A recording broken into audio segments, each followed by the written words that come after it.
2000 के नोट चलन से बाहर होने के बाद जिसके पास विपरात नोट होंगे, जाहिर सी बात है वो परेशान होंगे। ऐसे ही कुछ मामला निकल कर आया है। दरअसल नक्सलियों के 2000 के नोट खपाने के लिए मूलवासी बचाओ मंच के एक बड़े पदाधिकारी बीजापुर आए हुए थे और इसी दौरान पुलिस की मुस्तैदी की वजह से वो गिरफ्तार भी हो गए। क्या है पूरा मामला, बात करेंगे आज की इस रिपोर्ट में। नमस्कार, मैं मुकेश चंद्राकर हूं और आप बस्तर जंक्शन देखना शुरू कर चुके हैं। बस्तर जंक्शन में मैं बस्तर की बात करता हूं, बस्तर की ज्वलंत मुद्दों की बात करता हूं। अगर आपको लगता है कि बस्तर के जमीनी हालात देखे जाने चाहिए, सुने जाने चाहिए, सुनाए जाने चाहिए, तो आप हमारे यूट्यूब चैनल बस्तर जंक्शन को सब्सक्राइब कर सकते हैं।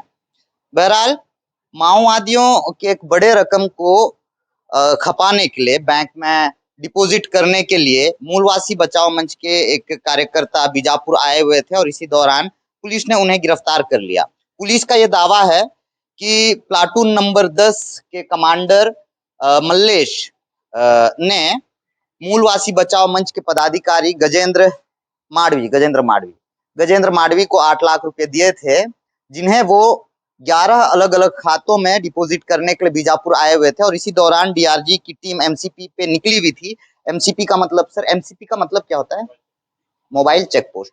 मोबाइल चेक पोस्ट के दौरान जो है डीआरजी की टीम ने बीजापुर से 5-6 किलोमीटर की दूरी पे महादेव घाट पर 1 किलोमीटर की दूरी पे महादेव घाट पे गिरफ्तार कर लिया। गिरफ्तारी के दौरान जो है जो दो लोग थे, गजेंद्र माडवी के साथ एक और व्यक्ति थे जिनका नाम लक्ष्मण पूरा नाम क्या लिखते हैं? लक्ष्मण कुंजाम।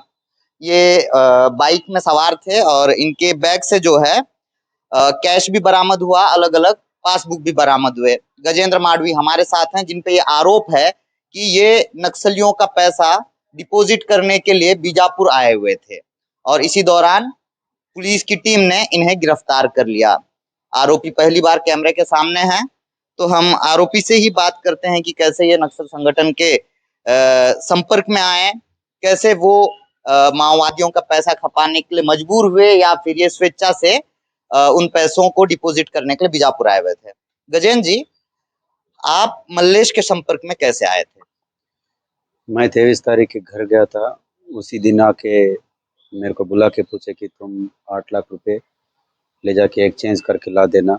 बोलने से मैंने बोल के देखा कि मेरे हाथ में नहीं होगा, उतना पैसा मैं नहीं कर पाऊंगा। बोलने से आवाज में बोलिए, कोई तो बोले हैं कि अलग अलग खाते में किसी तेरे जान पहचान वालों को बांट दो। बोले तो मैं आके लड़के लोगों को फोन किया, लक्ष्मण को बताया कि ऐसा ऐसा मामला है। बोलने से लक्ष्मण कौन? लक्ष्मण कुंजम, तो उसको दिया था। फिर ये जो 11 अलग अलग खाते हैं ना, ये किस किस के हैं? वो अलग अलग खाते रूम वाले लड़के लोग का था, बस हम लोग का तो 2 ही खाता है। लक्ष्मण का 2 खाता, मेरा 2 खाता था। बाकी वो जो रूम में रहने वाले लड़के लोग का खाता माने वो हमारे उसको हम लोग नहीं बताए थे तुम्हारे खाते में जमा करो बोल के। तो मल्लेश के संपर्क में कब से हैं गजेंद्र आप? मेरे को 22 तारीख एक दिन बुला के बताए थे कोंडापल्ली में, ऐसा ऐसा है। बोलने से फिर मैं सोचने के बाद फिर बताया ठीक है करके देखता हूँ, जहाँ तक होता है वहाँ तक का बोल के। फिर 23 तारीख के मेरे को पैसा दिए, 25 तारीख के मैं बीजापुर आ गया जमा करने। अच्छा, 23 तारीख को ही 2000 के नोट बंद किए गए थे मेरे ख्याल से। दोपहर या शाम को आरबीआई ने फैसला लिया था। 23 तारीख को सुबह की बात है, दोपहर की बात है या शाम की बात है? मल्लेश ने किस वक्त आपको बोला कि भाई जाओ आप ये पैसे जमा कर दो? सुबह 8-9 बजे दिए थे मेरे को। और ये सभी 2000 के नोट थे? सभी 2000 के नोट। क्या आपने नहीं बोला कि ऐसे करने जब आप जाएंगे, बीजापुर जाएंगे, तो कई थाने आपको पार करने होंगे, कई कैंप पार करने होंगे? मेरे ख्याल से 5 थाने आपको पार करने पड़ेंगे, 4 थाने पार करने पड़ेंगे, 2 दर्जन से अधिक कैंप को पार करना पड़ेगा। तो आपको डर नहीं लगा? इतना बड़ा रकम लेकर आप बीजापुर मुख्यालय पहुंच रहे हैं। मैं डरते डरते बीजापुर तक पहुंच गया। वहाँ कैसा पहुंचूंगा? हाँ हाँ, मैं डरते डरते बीजापुर तक पहुंचा, कैसे जमा करके मैं कैसा निकल। मैं शाम के निकलने ही वाला था। तो आप पे किसी तरह का दबाव था नक्सलियों का? जी दबाव था, तुमने ऐसा नहीं कर पाओगा तो जी के क्या करेगा, यहाँ रह के भी क्या करेगा। बोलने से मैंने मजबूर होके उस पैसा को ला के जमा करने में मजबूर हो गया। तो मारने वारने की धमकी दी गई थी क्या आपको? हाँ, कई तरह का धमकी दी है मेरे को, किस इसलिए तरह की मैं धमकियां थी बता सकते हैं?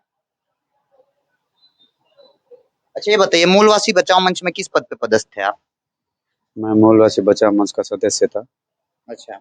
जो बस्तर संभाग का सदस्य था। हम्म, चलिए तो आप नरसापुर के रहने वाले हैं, रेखापल्ली। रेखापल्ली, और रे, आपका परिवार वहीं रहता है? रेखापल्ली में रहते हैं पूरे फैमिली। हम्म, तो 8 लाख में से कितना रकम आप जमा करवा दिए थे बैंक में? 2 लाख जमा किए थे, कौन कौन से बैंक में जमा करवाए थे? लक्ष्मण के खाते में और मेरे खाते में जमा दो अलग अलग बैंक? हुए। जी। कौन कौन सा बैंक बोले? मेरा central of India, hmm, SBI, हम्म, और लक्ष्मण का 2 खाता नहीं पता मेरे को। चलिए बहुत धन्यवाद गजेंद्र। गजेंद्र पर यह आरोप है कि नक्सलियों के 2-2 हजार के नोट 8 लाख रुपए ये खपाने के लिए, डिपॉजिट करने के लिए बीजापुर लाए गए थे, और इसी दौरान पुलिस ने इन्हें गिरफ्तार कर लिया। और गजेंद्र जो है इस बात को स्वीकार भी कर रहे हैं। मेरे अधिकांश दर्शक मूलवासी बचाओ मंच के बारे में नहीं जान रहे होंगे, उन्हें मैं बता दूं, सिलगेर आंदोलन जब शुरू हुआ, सिलगेर आंदोलन के साथ ही मूलवासी बचाओ मंच जो है इसका उदय हुआ, ये अस्तित्व में आया। मूलवासी बचाओ मंच केवल सिलगेर आंदोलन ही नहीं बल्कि बस्तर में अलग अलग जगह चल रहे आदिवासियों के आंदोलन जितने भी चल रहे हैं वो मूलवासी बचाओ मंच के बैनर तले ही चलाए जा रहे हैं, और उसी के सक्रिय सदस्य हैं गजेंद्र। और गजेंद्र जो है अब गिरफ्तार हो चुके हैं। तो ऐसे में कई तरह के कयास लगाए जा रहे हैं। इस गिरफ्तारी को लेकर कई तरह के सवाल भी उठ रहे हैं कि जब नक्सलियों के अलग अलग कॉन्टेक्ट्स हैं, नक्सलियों के पास कई तरह के व्यापारी हैं जिनसे वो लेवी वसूली करते हैं, कई तरह के सप्लायर हैं, कई तरह के ठेकेदार जो संपर्क में, उनके माध्यम से भी वो 2000 के नोट कपा सकते थे। मगर वो मूलवासी बचाओ मंच के सदस्य को ही क्यों चुने? क्यों उनके माध्यम से अपने पैसे जो है वो दबाव बनाकर, जैसा कि गजेंद्र बता रहे हैं कि उन्हें डराया गया, उन्हें धमकाया गया, और इस दबाव प्रभाव में आकर ही गजेंद्र जो है माओवादियों के 8 लाख रुपए जो है वो बीजापुर जिला मुख्यालय में लाकर डिपॉजिट करने को मजबूर हुए, और इसी दौरान जो है पुलिस ने उन्हें गिरफ्तार कर लिया। एक डर ने, माओवादियों की इस दबाव प्रभाव ने उन्हें आज जेल जाना पड़ रहा है। और इसी तरह से कई लोग ऐसे हैं जो मजबूरी में या माओवादियों के दबाव प्रभाव में आकर माओवादियों की मदद करते हैं, और वो जेल की सलाखों के पीछे रहते हैं। इनकी अपनी मजबूरियां हैं, इनके अपने किस्से हैं, अपनी कहानियां हैं। बहुत सी ऐसी मजबूरियां होती हैं जो कैमरे के सामने नहीं आ पाती हैं। गजेंद्र अभी गिरफ्तार जरूर हुए, लेकिन वो ये स्पष्ट तौर पर नहीं बता पा रहे हैं कि उन्हें किस बात से डराया गया था, किस तरह की धमकी दी गई थी माओवाद संगठन द्वारा। इसी तरह से बस्तर में अलग अलग किस्से हैं, अलग अलग कहानियां हैं। इसी तरह से लोग डर कर कईयों बार दबाव प्रभाव में आकर माओवादियों का सही मदद करते हैं, माओवादियों के मददगार बनते हैं, और अंत में उन्हें जेल के सलाखों के पीछे जाना ही पड़ता है एक ना एक दिन। बहरहाल आज का मेरा ये रिपोर्ट कैसा लगा बताइएगा जरूर। और साथ ही अगर आपको मेरा ये रिपोर्ट अच्छा लगा हो तो आप हमारे YouTube चैनल को सब्सक्राइब कर सकते हैं, फेसबुक पेज में हमें फॉलो कर सकते हैं। इसके साथ ही इस तरह के रिपोर्ट्स आप देखना पसंद करते हो तो आप हमारे रिपोर्ट्स को साझा जरूर कीजिएगा, हौसला बढ़ेगा। धन्यवाद।